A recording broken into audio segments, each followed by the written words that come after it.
welcome back to the Battle of Ideas Festival for this opening debate, Feminism's Civil War. My name is Ella Whelan. I'm the co-convenor of the Battle of Ideas Festival, and I'm also a journalist and author of a book called What Women Want, which is really more of an overblown pamphlet that's very outdated now.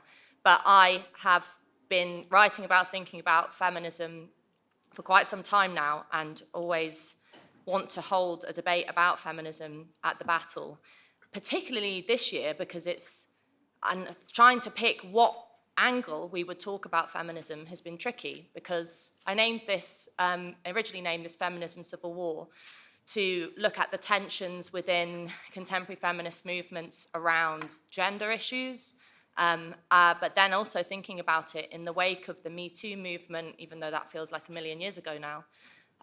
Tensions opened up around generational differences, around a more old school feminism versus a more kind of modern intersectional feminism, people calling themselves second wave, third wave, fourth wave, under the wave kind of feminists, all different kinds of labels, black feminists, lesbian feminists. It's a movement that has been gone through several different iterations, but in the last 2 or 3 years, I think really has exploded into not just a civil war, but a kind of something that has been debated about in contemporary politics a lot, sometimes for good, sometimes for ill. So this idea of today's morning session is really to look at the way in which feminism presents itself today and whether or not it's fit for the 21st century, whether or not it's what it's doing for women, how we talk about it, what women's liberation movement should look like in the 21st century. And I have a fantastic panel joining me to help us think through some of these ideas. So I'm going to introduce them in the order in which they'll speak. They're going to give opening statements for about 5 to 7 minutes, and then in true Battle of Ideas Festival style, we'll kick it out to you guys for some discussion. So first to speak, on my far left here, is Julie Bindel. Julie is a feminist campaigner against male violence, a journalist and an author, and a woman who doesn't need very much introduction. You will all be very well aware of her work. She's travelled the world researching and investigating atrocities against women and girls, and she's reported from brothels in Nepal, breast milk factories in Cambodia, a village built on prostitution in Rajasthan, India, and a big fertility surrogacy clinic in California. Her next book will examine the role and motivation of female collaborators in violence against women, but her most recent book, Feminism for Women, The Real Route to Liberation, which is a fantastic new book and is available at our bookshop out in Assembly Hall. I all encourage you to get a copy of it. It's been widely reviewed very positively, and you really should get a copy and read of it. So welcome, Julie, and thanks for being here.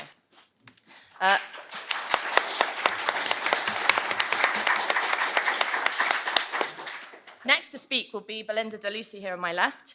Belinda is a former MEP for the Brexit Party, where she was a member of the Women's Rights FEMM committee in the EU Parliament, and she has a master's in EU law and is a regular contributor to Talk Radio, specialising in topics such as the EU, democracy and free speech, and she's also the mother of 4 teenage daughters, so as well as a personal interest and perspective on what women need, what young girls need, and what feminism does for them. She's very welcome here, but also commentates a lot about contemporary feminism and what is going on in the realm of law in relation to women. So welcome, Belinda, and thank you for being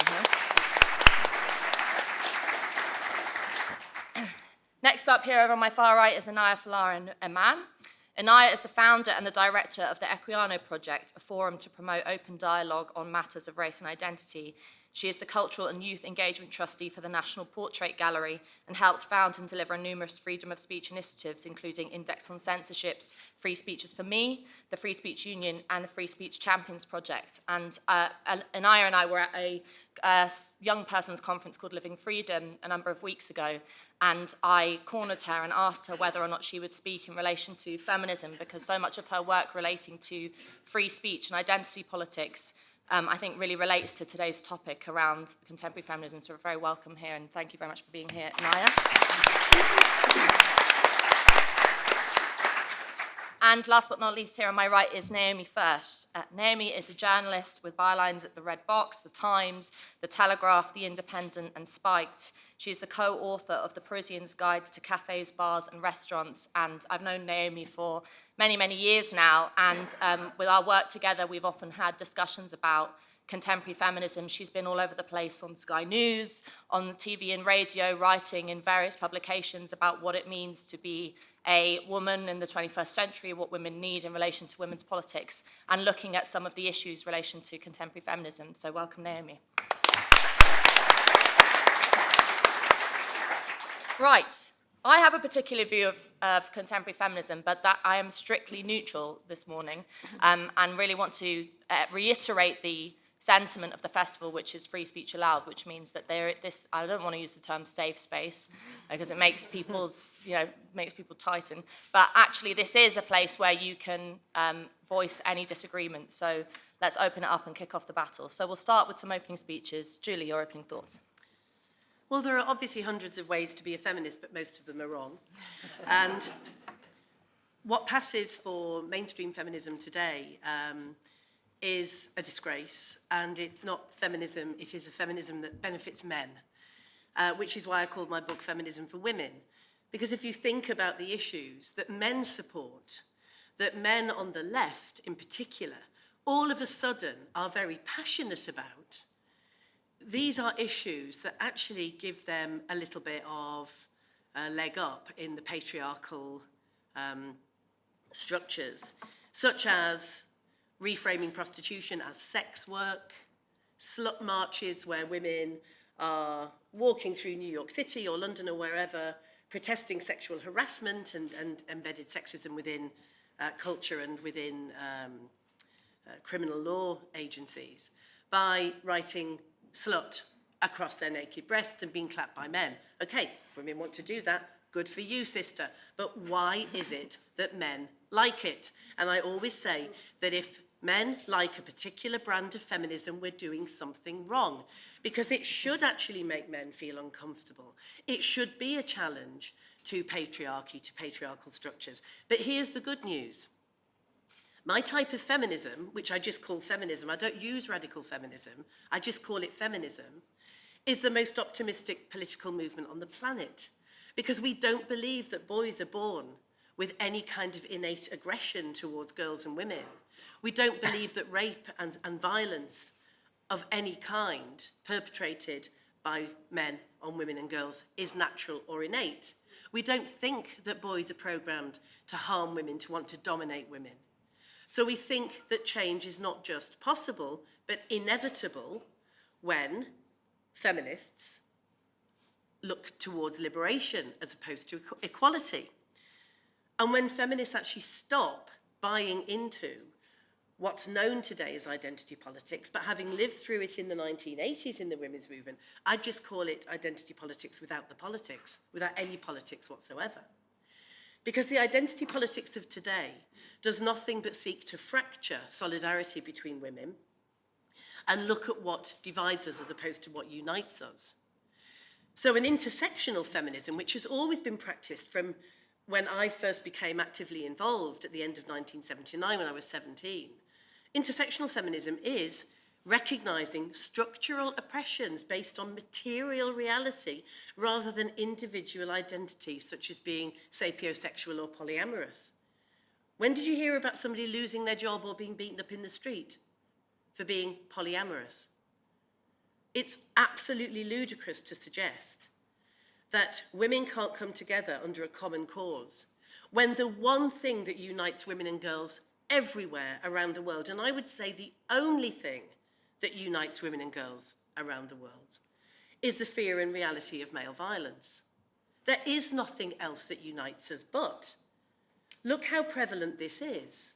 And it's not necessary, of course, for a man to hold a gun to a woman's head to make her scared and curtail her freedom.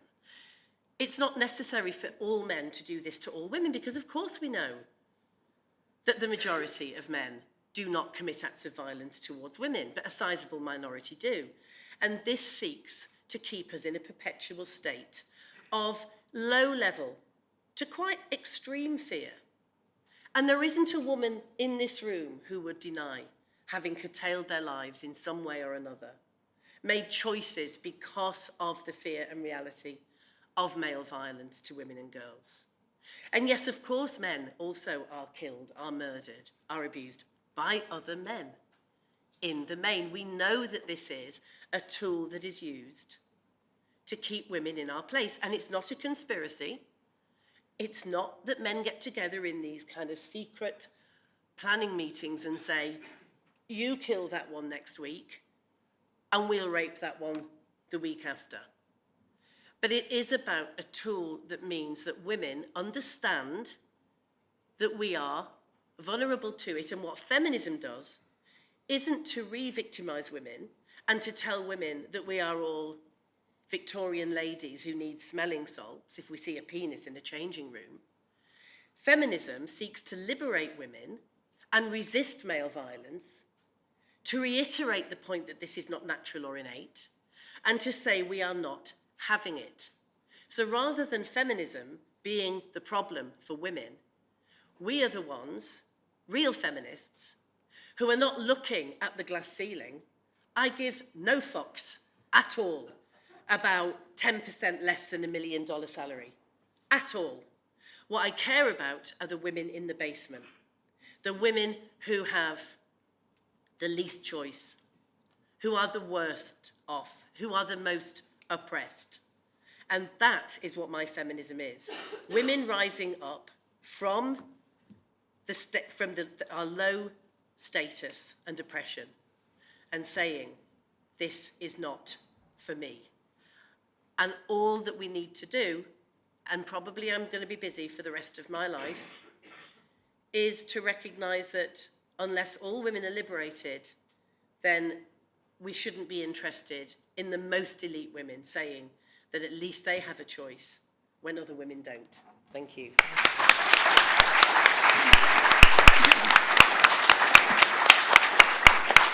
Thank you, Julie. Belinda. Thank you, Julie. I have to say it's because of women like yourself and many other grassroots feminists on the left who've taken all the flack, risked so much over the decades that allowed feminism to be so successful when I was growing up as a girl. And I think women on the right have been a little bit slow in supporting you.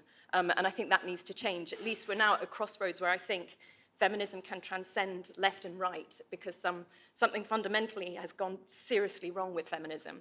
Mainstream Western feminism, to me, couldn't be less appealing or less helpful to women.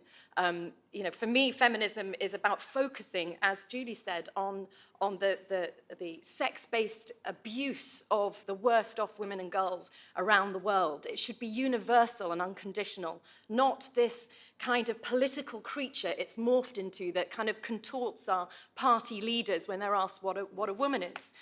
Feminism now is more splintered than ever. It is getting further away from its core message. It has become conditional. It has become cowardly. It has become obsessed with dealing with issues that are politically soft and correct. And feminists, I find, avoid supporting and championing vulnerable girls if it risks them being not liked.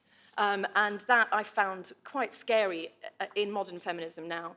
They seem far too happy with this climate of fear that has now been enforced on women who want to speak their truth to power. So many women are actually frightened about talking about what's real to them as women.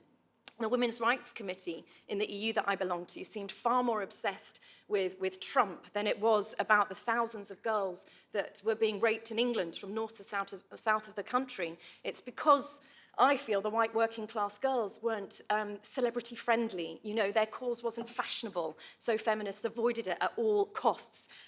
Feminists and women betrayed those girls, and I'm not sure if feminism can recover from that betrayal. They were treated like trash by the authorities. There was no hashtag movement or protest for them. The same goes actually, I think, for victims of domestic violence. Their cases seem too complicated to be endorsed for their cause to be endorsed by celebrities. The focus on feminism now seems to be all about being kind and sensitive, petitions and petticoats, social media, tweets, selfies, rather than getting our hands dirty and having the courage to be disliked to protect the most vulnerable of girls in our society. The feminism I see, and I think my daughters see as well, it blames all women's misfortune on the behaviour of men. You know, saying chivalry is sexist, depriving lots of us women from the respectful behaviour we loved. It infantilizes girls with all this mansplaining and man interrupting. And to be quite honest, my girlfriends interrupt me far more than men do. There are so many more important issues at hand. Most of the chat in the FEMM committee I was in was about women on boards and all-women shortlists. Even Caroline Lucas was talking a lot about, oh, let's have an all-women cabinet. How patronising, what a terrible message to send to girls that their success depends on men stepping aside and allowing them to go through. But one of the worst aspects of mainstream feminism for me now is the deafening silence from the Women for Women brigade, some of whom even joined the witch hunts against women like J.K. Rowling and other women who face intimidation for defending single-sex spaces and sports. Whatever your opinion on it, you know, this is where women were literally thrown to the dogs by these faux feminists who claimed they were for all women. They're not. Only some women matter, only some women's lives matter, and it's become far too political. Under the close eye of modern feminism, women have sort of green ladies flashing at traffic lights, and we're supposed to go, yay, progress. And we want Justin Trudeau talking about she sessions and A women instead of A men. This is turning us into a joke. It is trivializing the most important things that women face to stop the abuse and harm, sex-based oppression that is happening to girls now. This is why I'm not surprised that a lot of men are finding feminism very confusing. We choose which causes to support, throw other women under the bus. We've got, you know, the White Wednesdays in Iran, a group of fantastic women throwing their hijabs off and dancing in the street, risking imprisonment. Where are the women supporting the girls there? It's all become so sort of privileged and Western and about quotas and stuff, and it's just missing the point. In my children's classrooms, the gender ideology that's seeping through has become massively discriminatory against women and girls, but feminists don't speak out. In fact, it's becoming quite indoctrinating. And in my daughter's class only the other week, the teacher had to give a trigger warning to the girls in the class and say, he said, I'm going to put a tweet up from J.K. Rowling, and this may cause offense. And he said to the girls, you may have to walk out, and I'll understand, because this tweet is going to be very upsetting. And then just put her tweet up saying, dress how you please, be whoever you like, but sex is real. And the girls' nerves are shredded.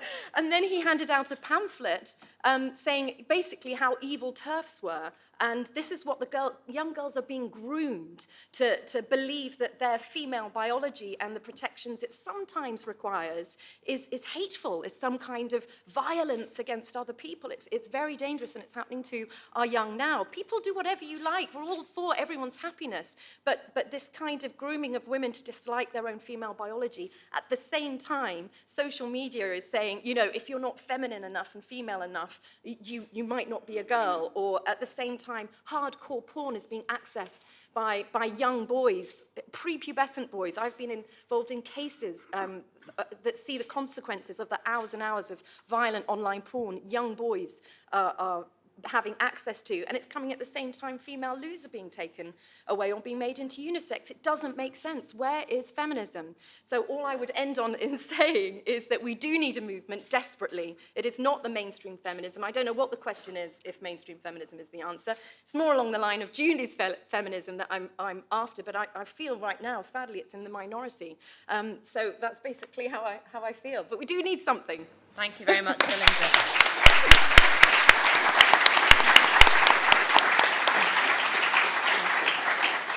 Inaya, your opening thoughts, please. Yeah, so I'm one of those women, the majority, that doesn't identify as a feminist. And my interest in feminism, I guess, has become more so recently in relation to how it's impacting women's freedom.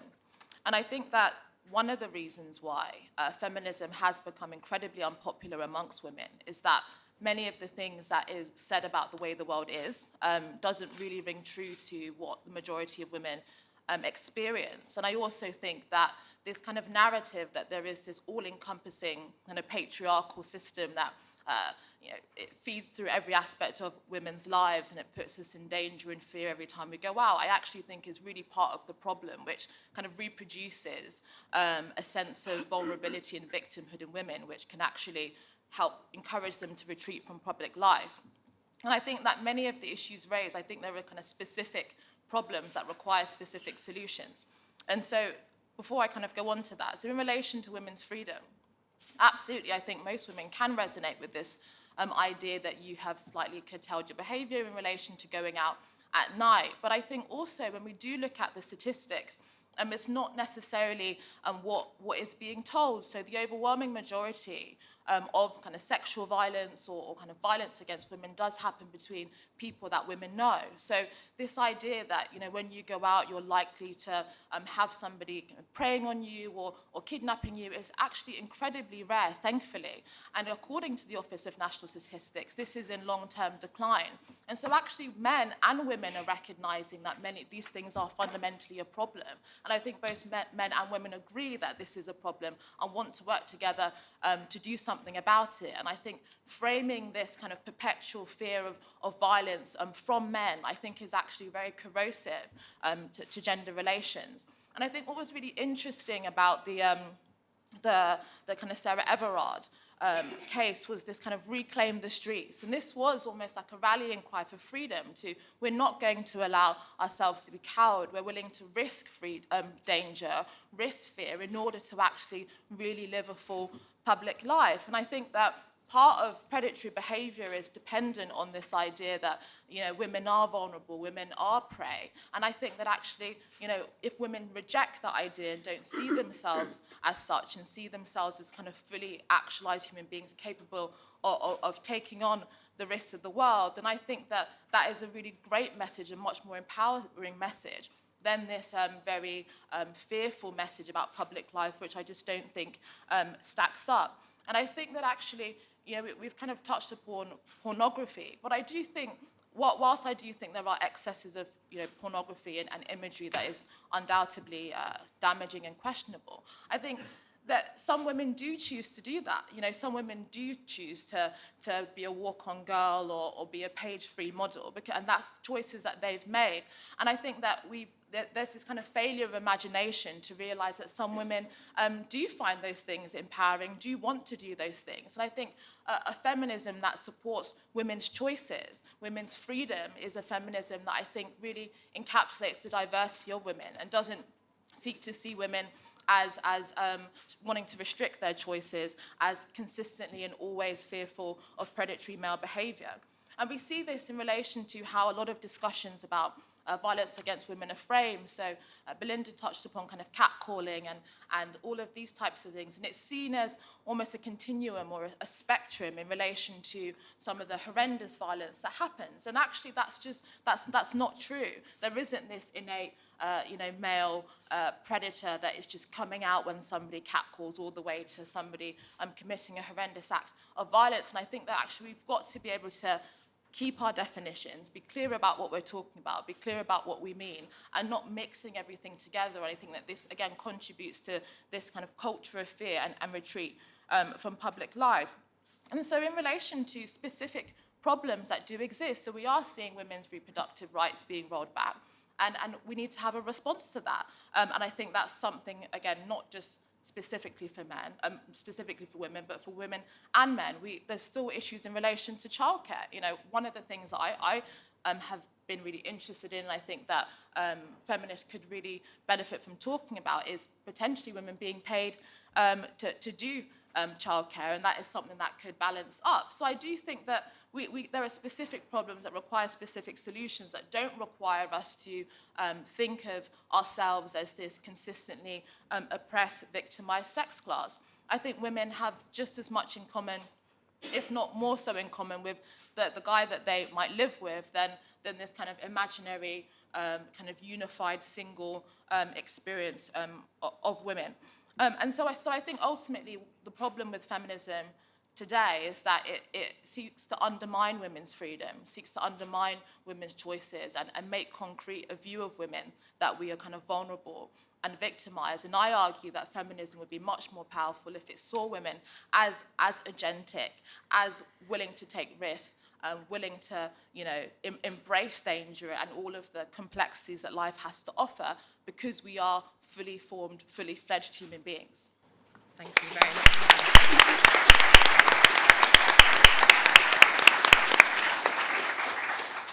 Naomi. Am I a feminist? I've asked myself this question more than once over the past decade or so.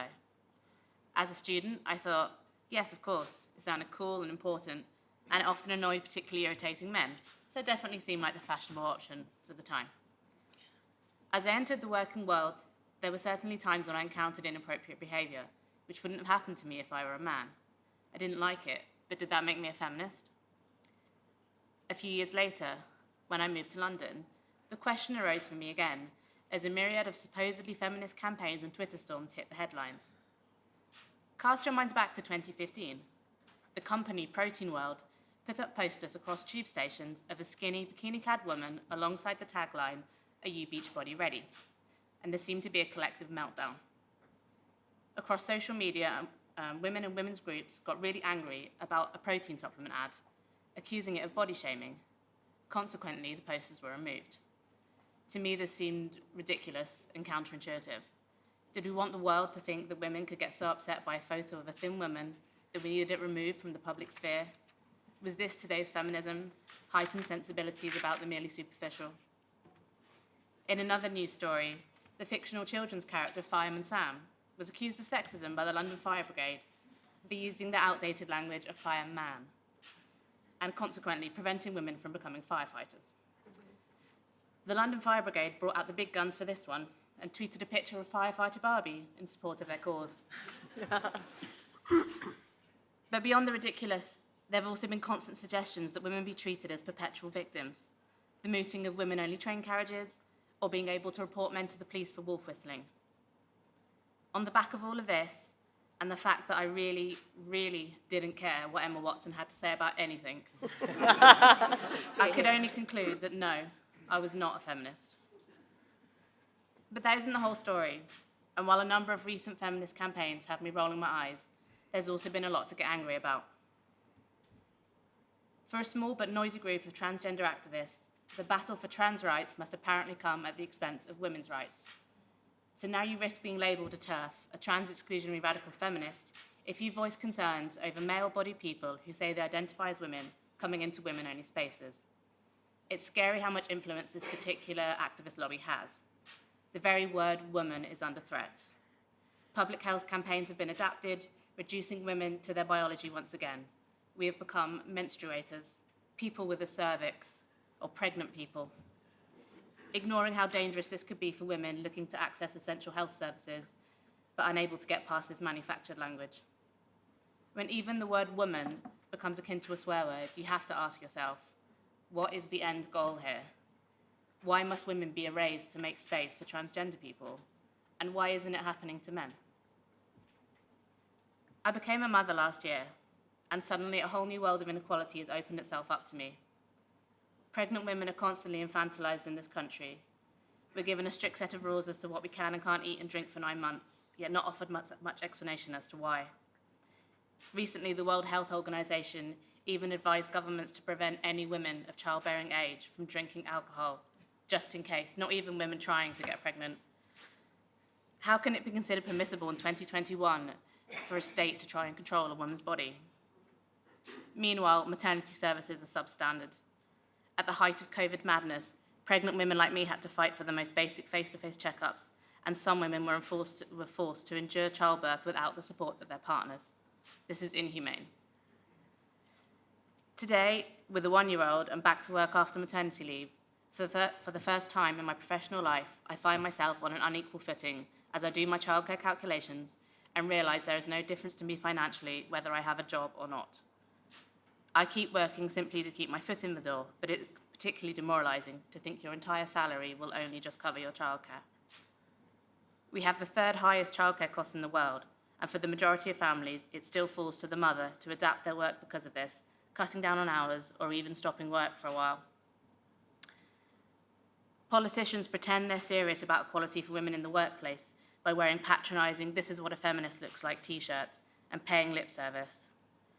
Enough already. Like most women, I do not want grandstanding. I want practical changes that mean I'm not penalised for being a mother.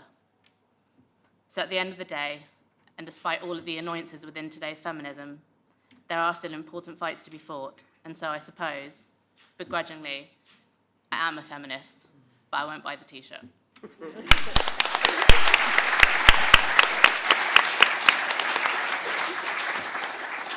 Right, let's open it out to the floor. I might throw a few questions the panel's way in the process. And let's just situate some things to think about as we ask questions. You know, there's a contradiction going on at the moment in the wake of the murders of Bieber Henry, Nicole Smallman, Sabina Nessa and Sarah Everard. There's been a lot of discussion about how safe streets are for women, as some of the speakers have pointed out. There's also this conundrum now come up where lots of contemporary feminists who were perhaps in support of making misogyny a hate crime, which would mean more police presence in women's lives, are now faced with the reality that, specifically in the case of Sarah Everard, but also the police officers who took pictures of the murdered bodies of Bieber and Nicole, you suddenly start wondering whether the police are really the right people to be protecting women and having an eye on us and watching us on the street. Likewise, many of the panel have discussed the issue of gender and transgender, the kind of transgender issue that seems to be, in many cases, threatening the concept of women or what it is to be a woman, or at least calling it into question.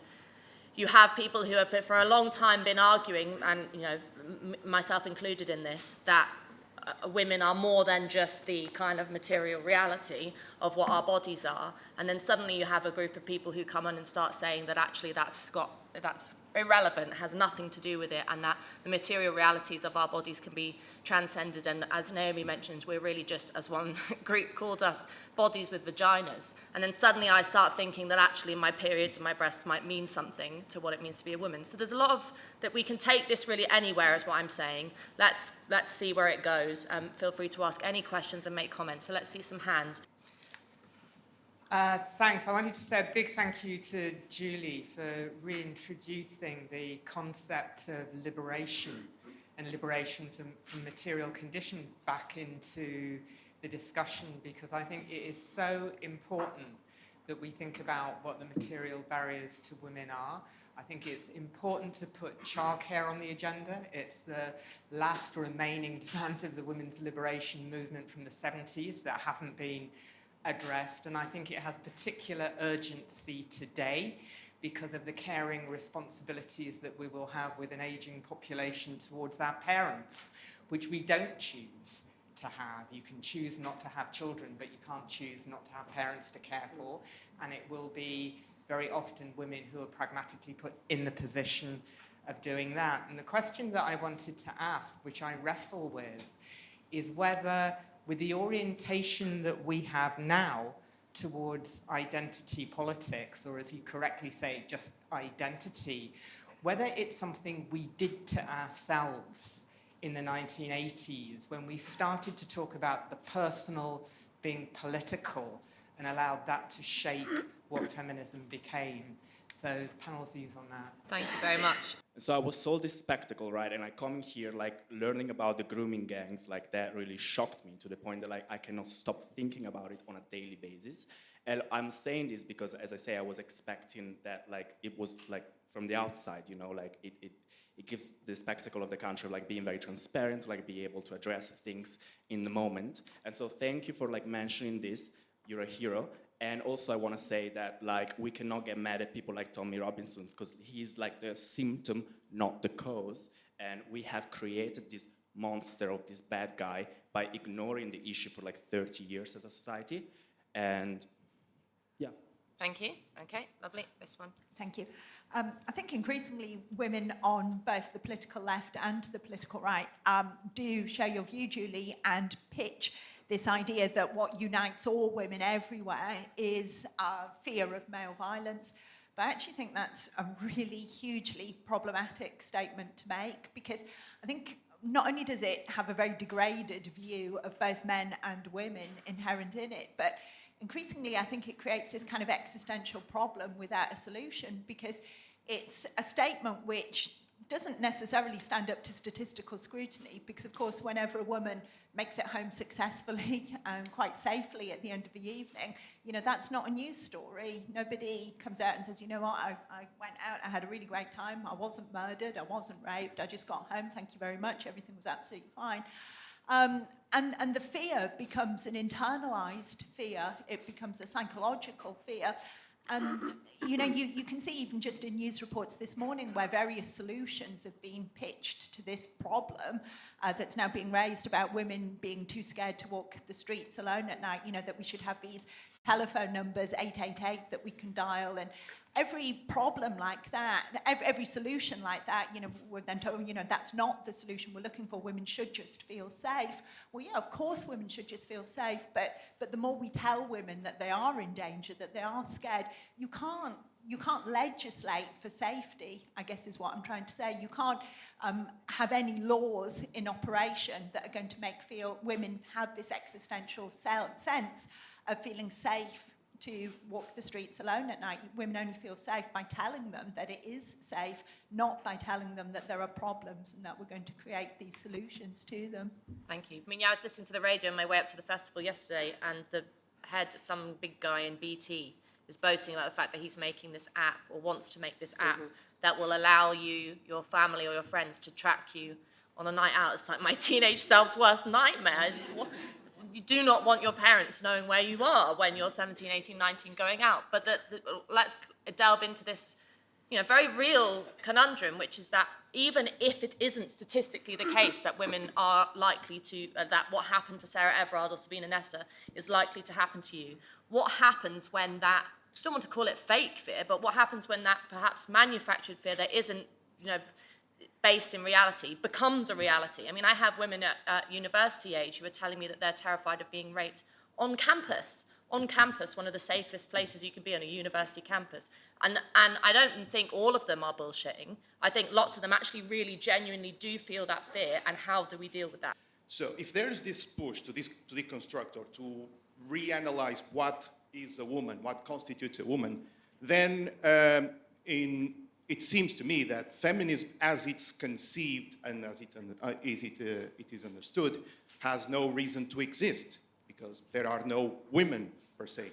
That's one point which I would like to see discussed. And the other is a proof that feminism or the feminist movement or the movement for women has won, one of many proofs that it has won, is that now in many places, like workplaces, you got even special laws consisting on special laws regarding harassment, bullying, sexism, and misogyny. If there is a push for equality, then why are we not having a push for having special chapters in workplaces against misogyny as well? That would seem to me more like a push for equality. Okay, thanks. I mean, question about whether having policies in place is a win, because if you have policies in place, it means sexual harassment exists, or does it? I wondered if the panel had considered the extent to which, on the trans issue and the deconstruction of women, the role that the Istanbul Convention played in that. And you'll notice that all the countries that bowed out of the Istanbul Convention specifically said it was because that it introduced as a Trojan horse all these concepts that deconstructed the concept of woman. And the push that the gentleman at the back said towards this deconstruction of women in our legislation is actually the result of the push towards ratification of the Istanbul Convention. And I was wondering if anyone in the panel had considered whether or not this push for the Istanbul Convention actually used our fears about violence against women and girls to introduce the destruction of women themselves. All right, let's go in reverse order, just a minute and a half. Yeah, I think so. We've been bringing up the Sarah Everard murder, the other unfortunate recent murders that have happened, and talking about what would make women feel safer. And I do think there's a contradiction there because I think, as Joanna was saying in the audience there, women are generally safe. I go out late, I get home on my own, I get home safely. And I think you do want to be careful about not making, especially sort of young girls, teenage girls, grow up believing we are constantly in danger, because that isn't true. But at the same time, there's this contradiction of you do feel slightly vulnerable as a woman getting home late on your own. And how do we deal with that? And I sort of worry about the idea of more legislation, like making misogyny a hate crime, that kind of thing. I don't really see how that will make me feel safer. I'm not sure what benefit that would have. And I feel like there's always an element of there could be very practical solutions, like which doesn't happen enough in London. Just seeing some police patrol the streets at night might be nice. Just do, Bobby's on the beat again. That might be reassuring, but these things will get pushed aside for instead, let's have a policy against misogyny, or let's have misogyny becomes hate crime, and I don't see how that could have any impact on me and how I feel walking home at night.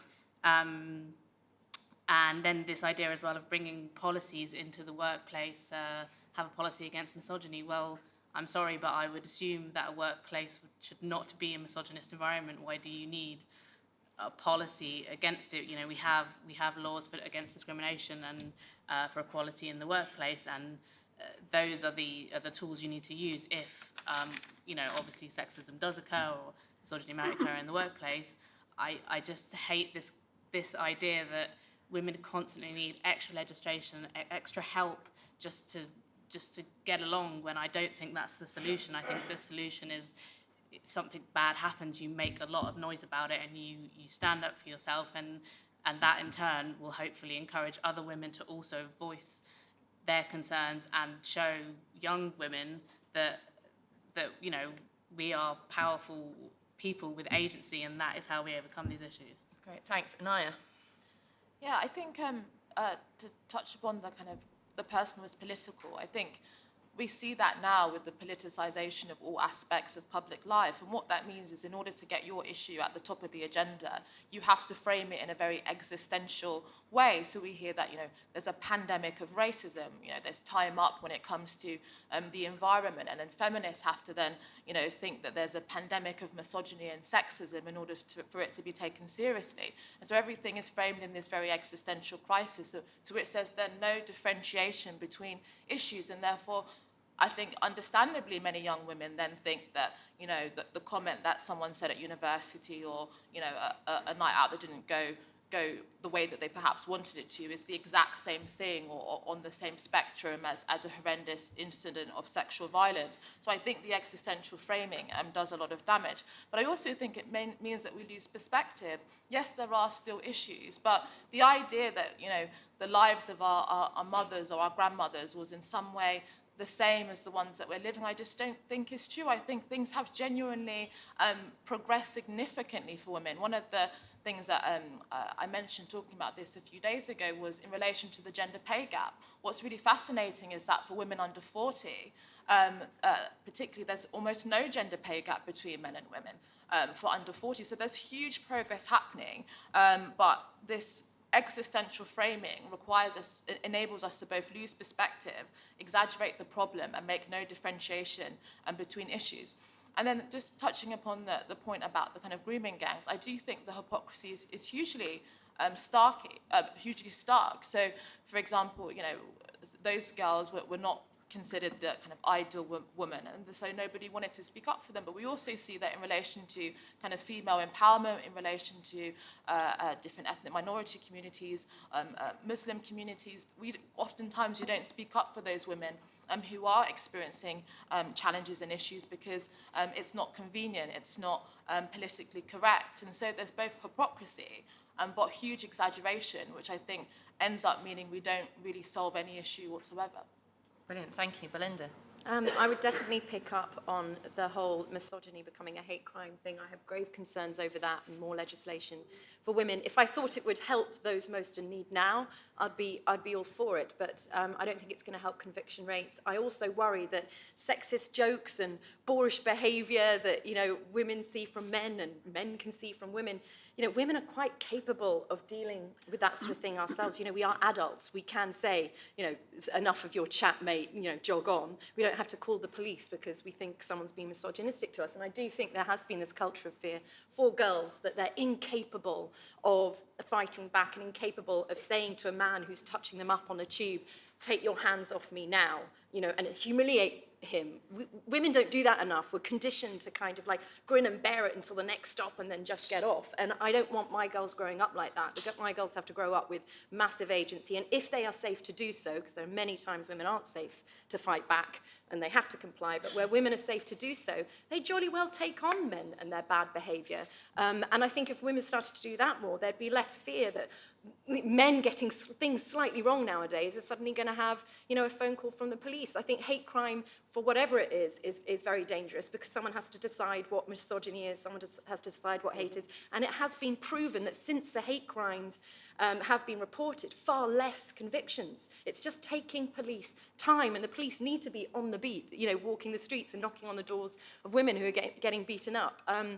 I also think feminism has to stick with looking after females. That's the whole point. If it was for males and females, it would be a human rights movement, and there are lots of movements for that. And the reason why feminism has come so far is because we have concentrated on the sex-based abuse that females have suffered. You know, more women are going to universities and doing professional degrees than boys are now and coming out with better grades. We've made huge leaps, and we should celebrate the success of feminism far more than always worrying about or seeking disadvantage all the time. And in terms of when did it change, I think that was the first question. When did it suddenly lose its way? I think when our rights are enshrined by law, it's very easy for a lot of these movements to suddenly, you know, seek other ways of being purposeful and having a reason for existing. And that can happen to all sorts of sort of civil rights movements and things like that. And I think feminism did lose its way. It needs to be brought back to the core roots before it completely turns both men and women off. And I think that is possible, but the hypocrisy has to be brought out, and empowering women to be responsible for their own bad decisions with men as well has to be taught to girls for them to have an easier time in life. Thanks, Julie. Well, the personal is political was a slogan from the 60s when actually this wasn't about each individual woman's personal life. It wasn't actually identity politics. It was too big for that. It was about heterosexuality and the misery for many women living in relationships that were really dominated by the assumption that women will not complain about having unwanted sex, being beaten up, being mistreated, and having a miserable life, having really crap sex, as it turned out, for many women. And so women got together in consciousness-raising groups and politicised the sex class of womanhood. It wasn't actually about individual issues at all. It was a hugely political stance, and it led to the women's liberation movement, a political movement based on the desire to overthrow male supremacy and to liberate women. So I don't think that it's fair to now look at the blue-fringed idiots going around with their polysexual nonsense, that somehow we brought that upon ourselves. It was twisted out of all recognition. I do have to say about the issue about the grooming gangs and about Tommy Robinson, totally and utterly 100% disagree with the idea that Tommy Robinson is somehow a champion for white working class girls that were abused. I actually broke the story of the grooming gangs in 2007. I was the first journalist to write about it in a national newspaper. And interestingly enough, The Guardian turned down that piece because they said it could lead to accusations of Islamophobia. I published it in the Sunday Times and I was instantly put on Islamophobia watch, not because I said this was something that Pakistani Muslim men were doing to white girls, but because I said that there were men doing this to working class girls that were seen as scum and that the police didn't give a damn. And because there were significant numbers, because of the geographical location of where this was happening, of men that happened to be from Pakistani Muslim communities. They were doing it because they were abusive men and pimps, not because of their ethnicity or religion. And so Tommy Robinson is a chancer. He's a racist chancer, in my view, in the way that some right-wing men have got involved in this issue. And all of a sudden, they give a damn about girls that are being raped and abused. Sorry, but we grow our own here. That's the thing, we grow our own child abusers. And I had seen it for over 3 decades before I came to this story. And so that has to be a piece of history that we put right. Feminists did give a damn, because I was looking at this from the late 1990s. And I saw it very much as these working class girls, as I say, were seen as scum. Class is the issue here, not race and ethnicity. And, you know, I'm also against misogyny as a hate crime. I'm against hate crime per se. I think that, first of all, you'd be arresting every single bloody bloke on the planet, except for the police are so misogynistic, they'd be patting them on the back. And if you're talking about misogyny in the workplace, someone would have to go and arrest Owen Jones at The Guardian at morning conference, because in my view, he is a misogynistic little shit. But somebody else, not everybody will agree with that. And I'll finish on this. The idea, and I absolutely hear what my friend is saying about women being, you know, how we can get paralysed with fear. Feminists do the opposite. Feminists say we're not having this.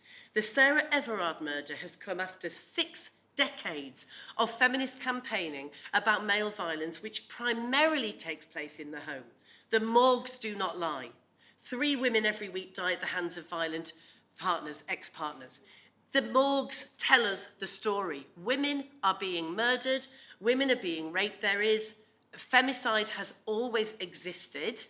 And this is not an epidemic right now. Nothing has changed. There's no more or less male violence particularly, although feminism has done an absolutely amazing job in introducing laws and raising awareness and telling women you don't have to stand for this. The streets are way less dangerous than is the home.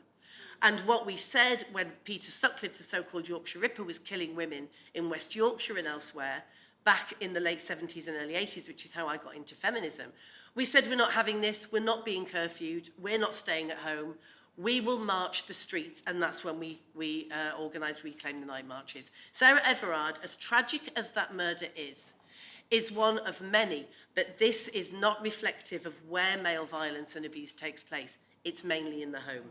Okay, brilliant. Thank you. Let's come back out. Julie, I'm really glad that you mentioned class, because a huge part of your work, which I admire so much, has been about the economic exploitation of women and the extreme forms of economic exploitation that occurs in a brutal system of exploitation. And I think it needs to, why I think it's so important to bring that back and foreground it is that, as a lot of people have said, where we focus on women's relationship to men and male violence often, and in terms of the exploitation of women by men, by their husbands and their brothers and so on, and their neighbours, what we overlook is that what women, many millions and millions of women all over the world have in common with their husbands and their brothers and their sons and the men in their lives and in their communities is that they live in a world in which they are exploited economically and in which they have no proper democratic control over their own lives and over the political lives. And I think that's really the thing that unites us. And I think that we have, it's easy to form a consensus around male behaviour and how we should deal with it and what women should do. I don't believe that finding massive agency is actually going to solve the problems of the millions and millions of people who live their lives in utter poverty. And I think it's a very narrow discussion that just focuses on us and our lives.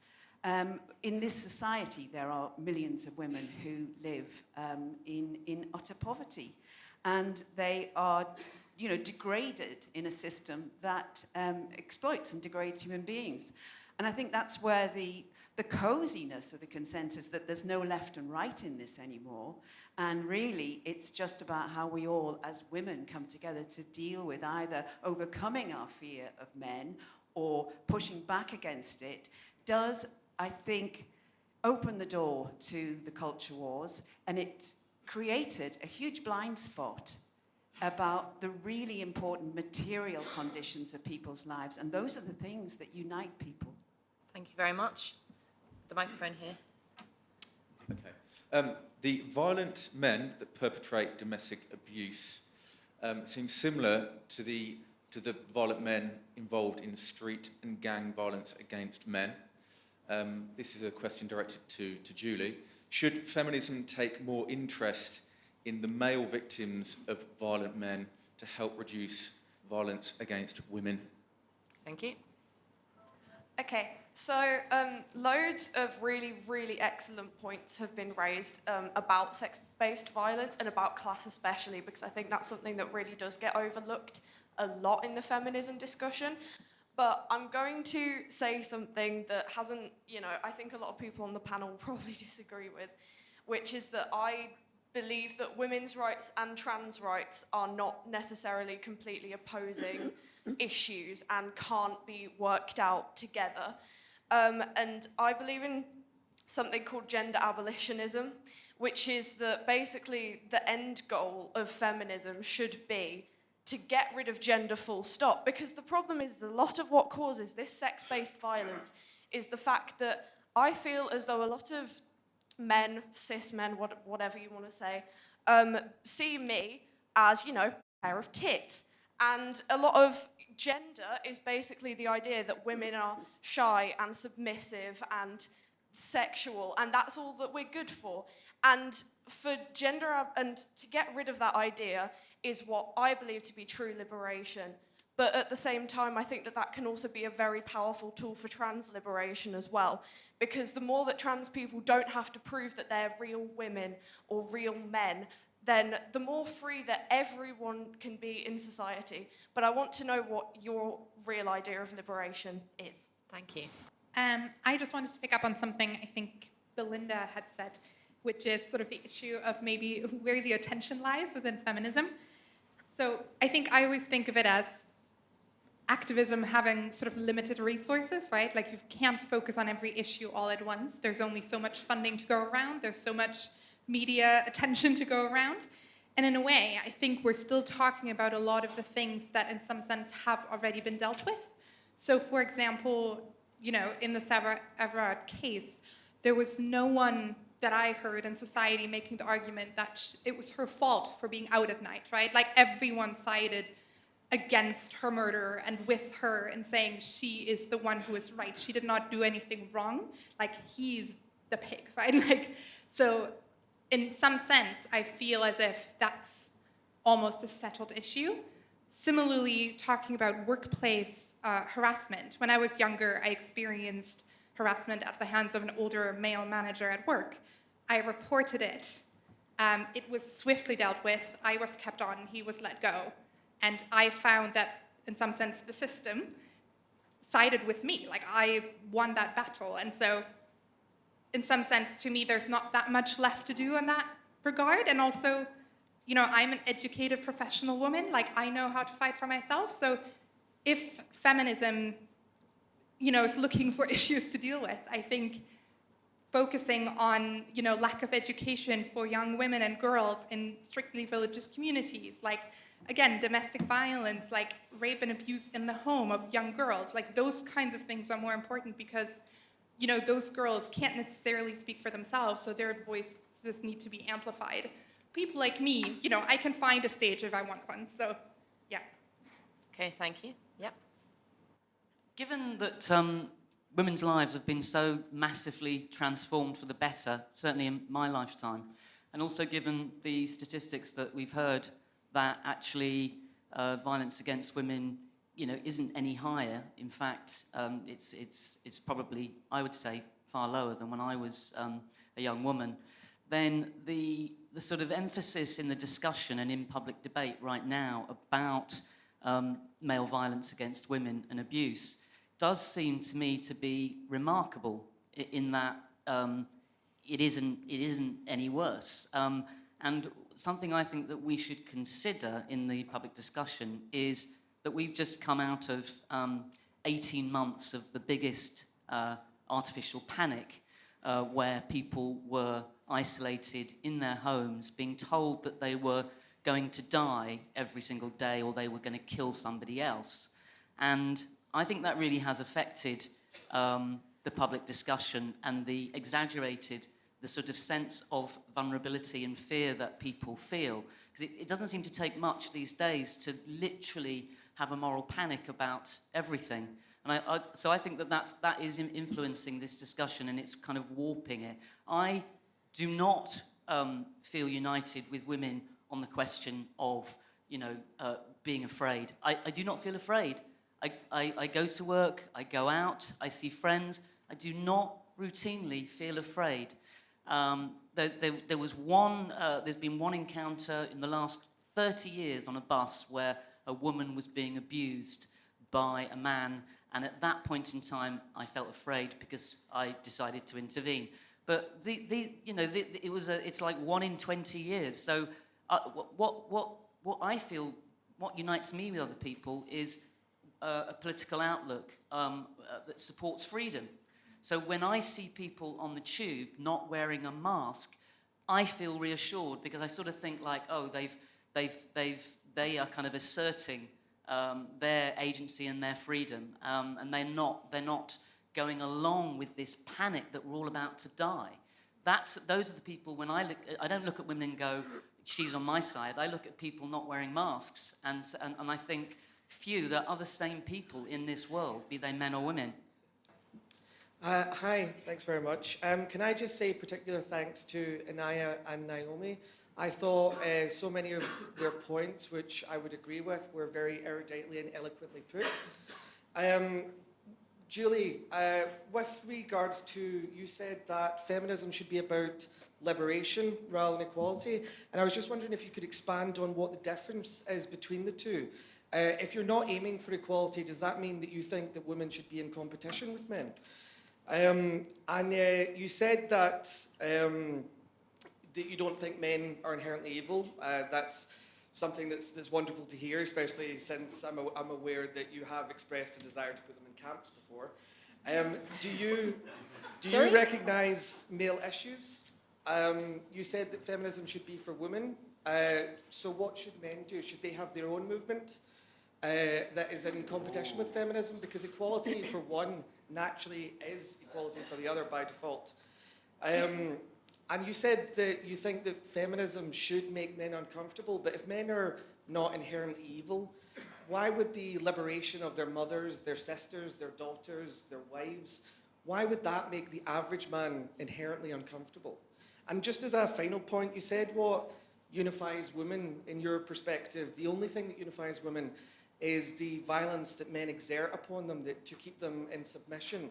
And simply because we've talked about it a lot today, why don't you think the physiology of women is something that unifies them? Why don't you think the fact that women can have children, the fact that women have ovaries, that they have breasts, that they have 2 X chromosomes, why don't those things unify women?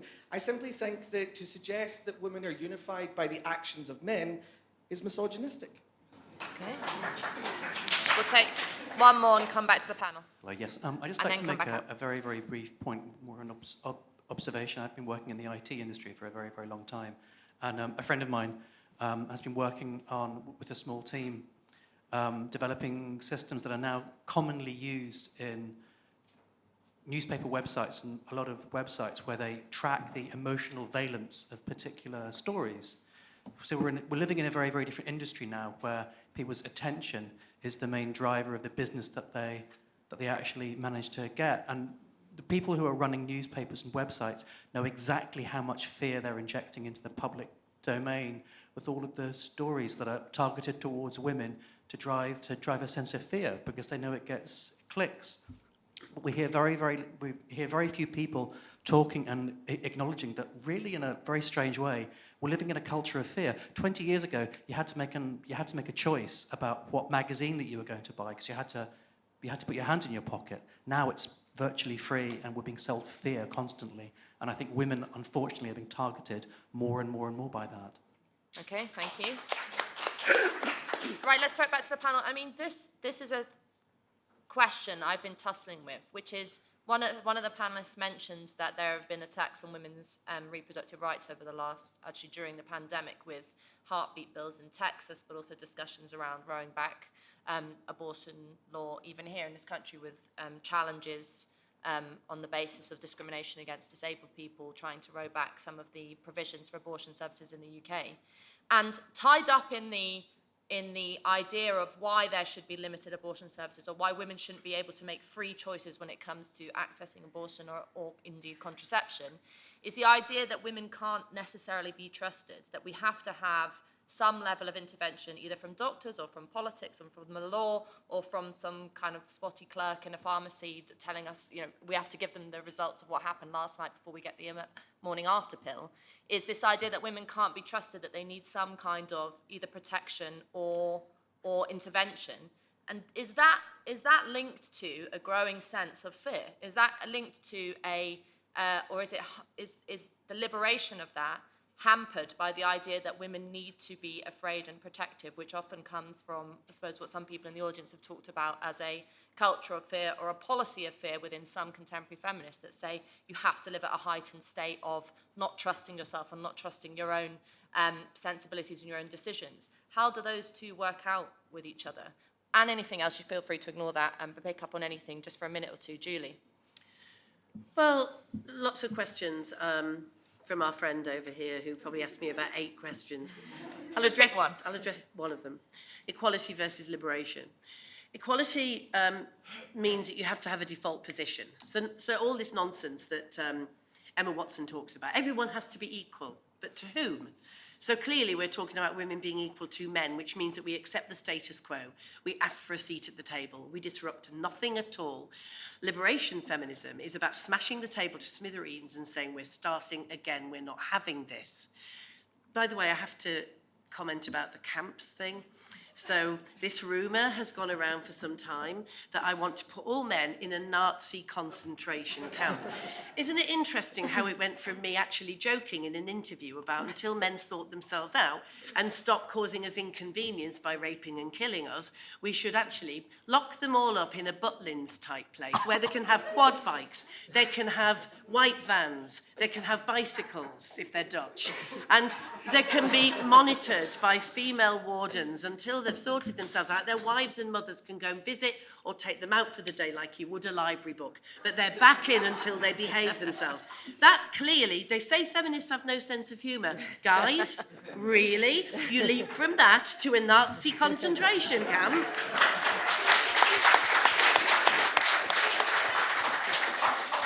The thing about fear is feminists do the absolute opposite than keeping women in an abject state of fear. We say we're not having it. There is the problem of femicide, of women and girls being killed because we're women and girls by men. And we resist that and we say enough is enough. And that's why we campaign for change as opposed to keeping women petrified. And that's the difference. We are not the ones instilling the fear. Okay, brilliant, thanks. I'm actually going to come to Naomi next on anything. Yeah, a couple of points. I think someone mentioned talking about what unites us and coming back to Julie's idea of sex-based violence, and that's what unites us. I would disagree. That is not what unites me to my fellow women. There are lots of things that do unite me to other women, and biology is one of them. And any woman who's ever been caught short in a public loo and had to ask another woman for a tampon will relate to that biology does unite us and you can't get away from it. And I think that's something where the trans issue that I think the woman over there mentioned as well comes into it, is that we start feeling like our biology, which I never questioned, has come under threat by transgender ideology, and I have absolutely no issue with anyone wanting to live as a transgender person. They should be able to do so with dignity and live as they see fit to be happy. But it seems like their need to live a certain way must also apparently be imposed onto us, and we're asked to sort of, like the lady over there suggested, why don't we just forget gender? I don't want to forget gender. Why not instead, change what gender means? Think about, tomboys. We've been doing this, women have been doing this for ages. We were told, oh, being a girl is you like pink, you like sparkly, you only do delicate things. Well, we got rid of all that ages ago. We were climbing trees when we were little girls. We just change what it means, and you don't need to, and in that way, everyone can sort of live as they like without imposing that onto other people. And I mean, within also the trans ideology, I have difficulty with how contradictory it is, because on the one hand, we're asked to believe that a person can change sex, that a man can become a woman can become a man, but parallel to that, there are apparently 100 genders or no gender at all, and I just can't quite wrap my head around it. So anyway, so my main point was that, I think there are lots of things that unite women, and what frustrates me actually is the feminism that gets put out there in mainstream media that we constantly end up talking about are things like BBC female presenters getting paid marginally less than Gary Lineker, and whilst at the same time criticising, I think Inaya mentioned this, darts walk-on girls and Formula One grid girls for doing something that a certain type of woman thinks, oh no, that's demeaning, yet those women are happy to do those jobs, so let them do it. And what I would like to hear more about is how women can be free and have agency and do all the things that men have been able to do for a long time. And there are obstacles to that which are important and which don't get dealt with, and they are things like childcare costs. They are things like maternity services being terrible. And these are things that end up, I think, uniting women. These are things that we don't hear about and that have been bad for a long time. Okay, Belinda. I would definitely pick up on basically how I grew up with my dad was more of a feminist than I was, put it that way. He really drummed into me how masculinity was an incredibly good thing and a wonderful thing for women to grow up with. I mean, most women I know love men, want to be with men, whether it's friends or as lovers, we're natural teammates. This message isn't sent out enough to girls. Girls are kind of being taught to, and I agree, actually, first of all, see, what am I frightened of? What are your intentions? And here's a list I have for what a boy needs to be. And do you tick it all? And only then are you an acceptable man to me. That's really bad for girls. I think girls have to fall back in love with masculinity. I think men have to fall back in love with their own masculinity. Strong men don't hit and hurt women. It's the weak ones that do it. It's the half men. It's the cowards. This needs to be separated and talked about in the discussion, that actually looking after women and girls is a joint enterprise for men and women. But feminism has to be about females, and it's not because I don't have a huge amount of empathy for the trans community, but they are separate, and there are lots of vulnerable groups out there that face terrible things in their lives, and I feel very much for them all. But this is just about sex-based abuse and oppression. And yes, it's a minority of women that experience it, but they are worthy of our attention. So, I mean, in terms of class, the lady might mention class. I think that's really important. I think it's been a lot of sort of middle-class women telling working-class girls that it's inappropriate to be grid girls and this, that, and the other, taking jobs away from them. That has harmed feminism a lot. Very different from, by the way, the kind of hardcore porn element that is mucking a lot of our children up. We had this giant social experiment adults are doing to boys and girls. We haven't even seen the results of what that's going to, the consequences to girls we're going to see about that. I'm trying to think of the other points that were made, but I think I might just add on that I think catastrophizing everything, whether it's climate change or Brexit or women must, on the streets, I think it is literally shredding the nerves of our kids. And it's far better to tell them all the positives and how safe they actually are. I mean, thank God, as a woman, I was brought up in England. I feel desperately lucky because I do find the streets safe. And I think it's a dangerous message to say to women, don't trust police, because it is a tiny minority. They do have a terrible effect, but we do need to reassure girls that they are pretty lucky growing up in the UK. Okay, thanks. And Inaya? I would agree with pretty much everything Naomi said. I think the idea of the abolition of gender is a really bad idea. I think what happens when that is attempted is that we end up fixating on language because women don't have specific language to describe the uniqueness of their experience. So then you end up talking about birthing persons and menstruators and things like that, when what we are really talking about is women.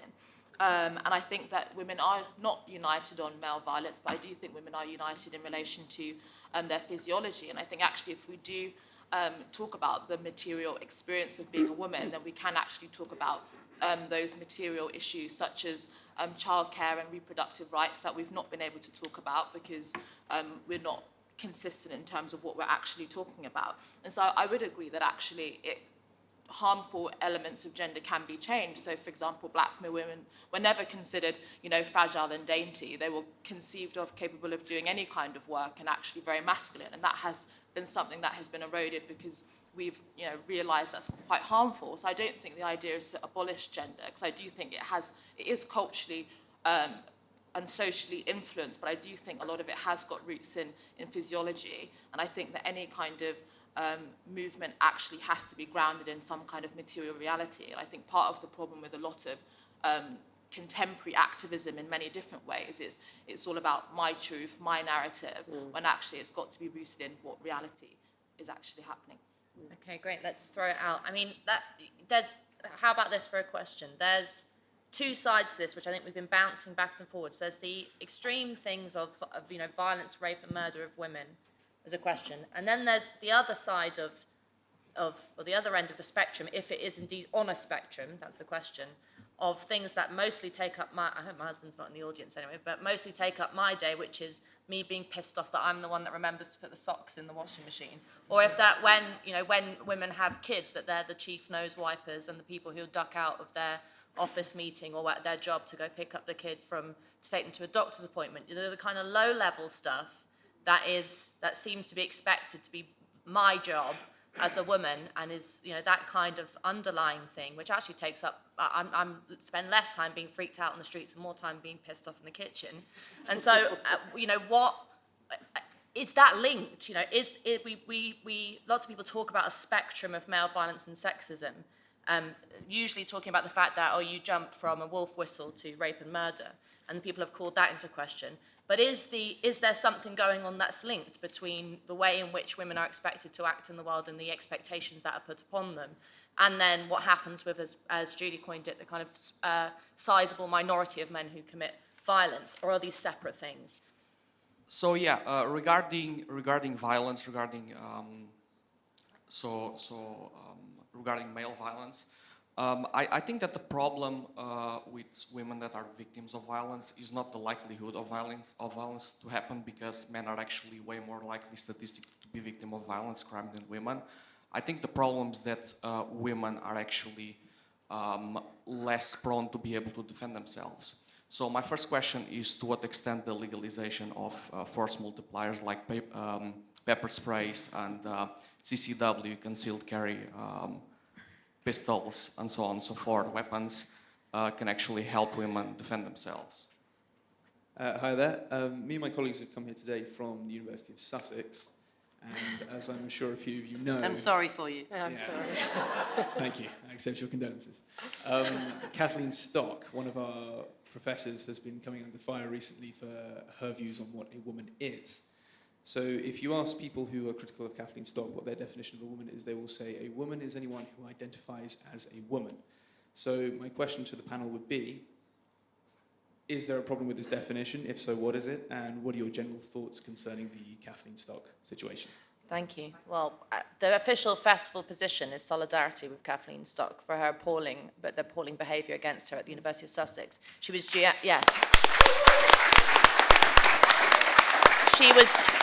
to speak here yesterday and couldn't make it, simply because of the fact that this is not kind of hyperbole, she is seriously freaked out by threats to her, not just at the University of Sussex, but at her home. She is under a serious amount of abuse. So any messages of support you can send her, we send her. Please get in touch with her on social media and let her know that she's not alone in her very sensible view of rejecting the kind of transgender ideology on campus.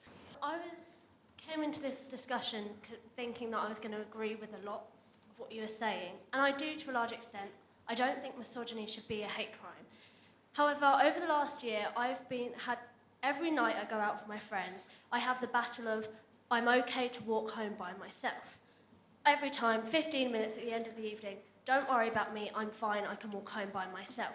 All my other friends are like, no, you're not, we're walking you home. I'm like, I'm fine. And then I was thinking, why is it that my friends are so scared that I'm walking home by myself? When I am capable of talking for myself, I'm quite strong, they all know I'm quite strong, I can defend myself. Then it came to think of me, I've been working in the hospitality industry for a year, I'm 17, I'm not 18. in my last job, I had a 70-year-old man, when I asked him for his COVID info, asked for my number. I was like, okay, that's actually really weird.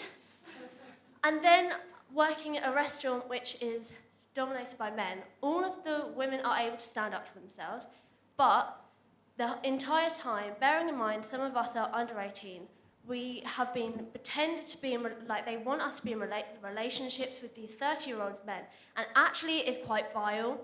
And also in school, there is increasingly the sexualization of female counterparts. So I don't think it's all getting better.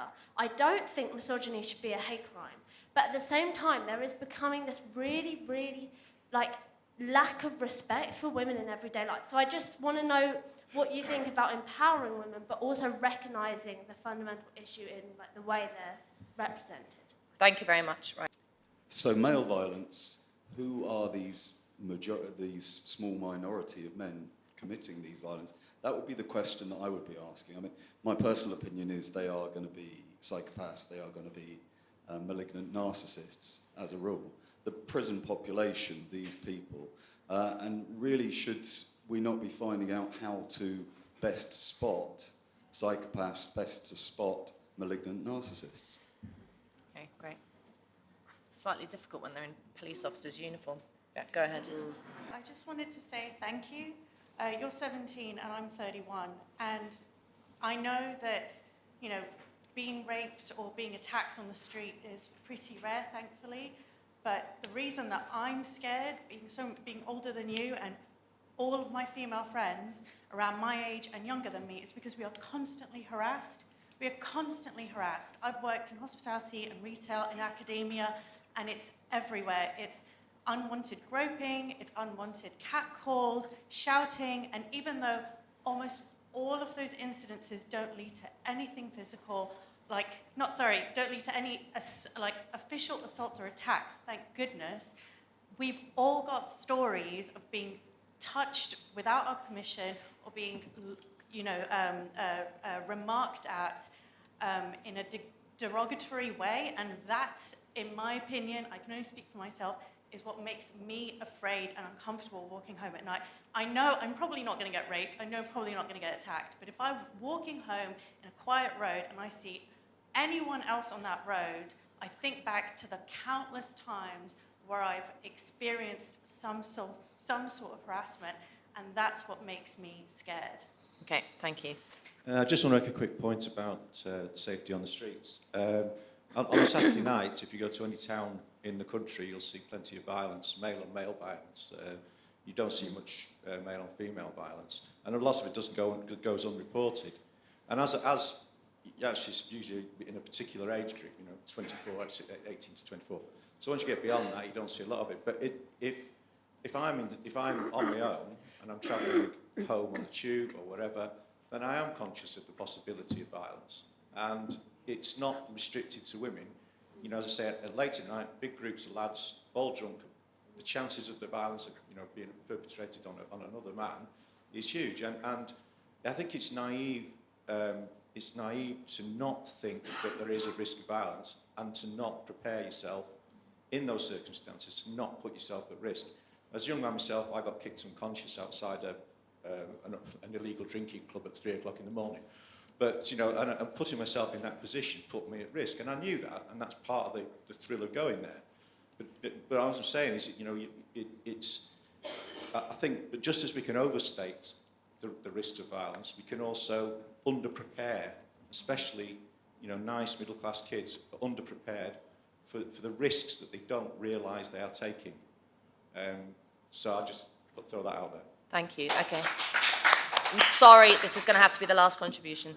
I'm interested in hearing all of your thoughts on Keir Starmer and Boris Johnson's inability to answer the question, do only women have cervixes? Because I think I was discussing at the start or before the debate, we were discussing, there's a way to answer it really that kind of appeases both parties, I think anyway, but neither of them could answer it. First of all, do you think that's had an impact on, what impact do you think that has? And then, I forgot my second part of the second question. No, that's what that's impact do you enough, think that's yeah. had? The cervix conundrum. I don't mind if someone who was not born a woman wants to identify as a woman and live their life as a woman or as they think a woman lives. I don't think that makes you a woman. I think there's a difference between a woman and a trans woman, and I don't understand why that is something so controversial. There are women, there are trans women, there are men, there are trans men. That's fine. The issue I have is when someone who,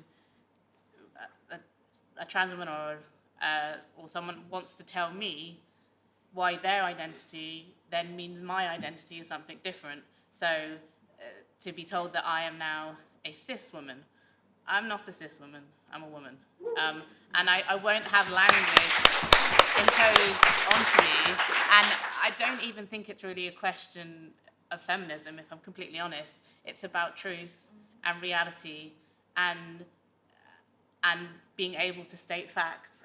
You can't have any kind of discussion about anything if you can't first agree that there is a truth. And I think that's important for anything, and it's important for feminism, it's important for anything you want to talk about, really. And just to pick up quickly on the cervix thing, which is ridiculous and hilarious. I don't understand why there's any confusion. I mean, there was a number of politicians who seemed to be very confused about biology in general and need to really, study a bit of anatomy, because I don't think they know what a cervix is. And that's you really need to start from that point. If you want to talk about a cervix, you really need to know what it is and where it is. And as someone who gave birth recently, I can promise you that a trans woman cannot have a cervix. Yeah. And that shouldn't be controversial to say, and I don't understand why it is. And and it is a big concern that somehow women are getting erased in this way. Okay, thanks very much. Inaya, your closing thoughts. In relation to catcalling, I don't necessarily think that is rooted in a hatred of women or misogyny. So I don't personally like catcalling, but I do think that it is almost like a throwback, because some men are creeps, or like some men find women attractive. That's something, shocking, clearly, and I think that's the way that they express it. And that is now, again, in decline, because women have pushed back against it and they have expressed that they don't like it. And I think many of those, in a new generation of men, they're probably unlikely to catcall and do things like that again. So I think that now we are having new norms in relation to how men and women should relate to one another. And I don't think that seeing catcalling or men complimenting you in a situation of your everyday life as some kind of threat to you or on a spectrum, I think it's just something that's a throwback, because some men don't really know how to express that they find some women attractive. And I think we have to be okay with that some men find women attractive, and not see that as something fearful. But we are still figuring out now, in this new time, what the proper rules are in relation to how we relate to one another as men and women. All right, thanks very much, Inaya.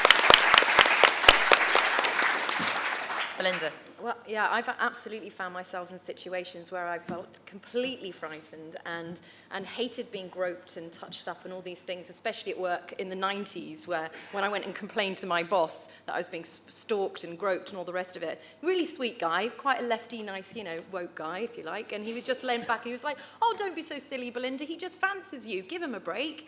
And I thought then, oh my God, that's what scared me, that actually there was no recognition from a really nice guy how frightening it is to be with a big man who wants something from you, and you can't really, you feel scared to walk home because he's following you. So there is that. But I also think women are quite capable of smacking a hand away, saying, "Stop staring at my boobs," and we're capable of doing that. We need to get more kind of angry at the right people, but not let it make us be frightened. I think the abuse that Kathleen Stock and many other women have suffered from this, it's like a narcissistic rage that they face just for saying what a woman is. How on earth have we got here? I'm completely in agreement. Trans women and women are different because they're biologically different sexes, and there's nothing wrong with saying that. I don't like the idea we have to peddle lies and be forced to use language to help someone's feelings when it comes at such a cost to women. You know, there's a reason why it's only women's language being erased and not men's. This gender ideology is quite attacking on women at the moment, and it needs to just take a step back and we just talk in facts and truths. So as long as we stick to reality, I think trans women and women are going to get along just fine. Thank you very much. Julie. Trans activists are the modern day men's rights movement, that's all it is, and it's distinct from trans people wanting to live their lives. The thing about the cervix, it reminds me of a cartoon by, I think, Jackie Fleming, a great feminist, in the 1980s, where a girl went to her father, who was reading the Racing Post, and said, "Dad, what's an orgasm?" And he said, "I don't know, love, ask your mother." And so that's that. The thing about the pepper spray and about women carrying weapons, no, I've got another idea. Just stop raping, killing, and beating us, and then that will be fine. Right, thanks our panel.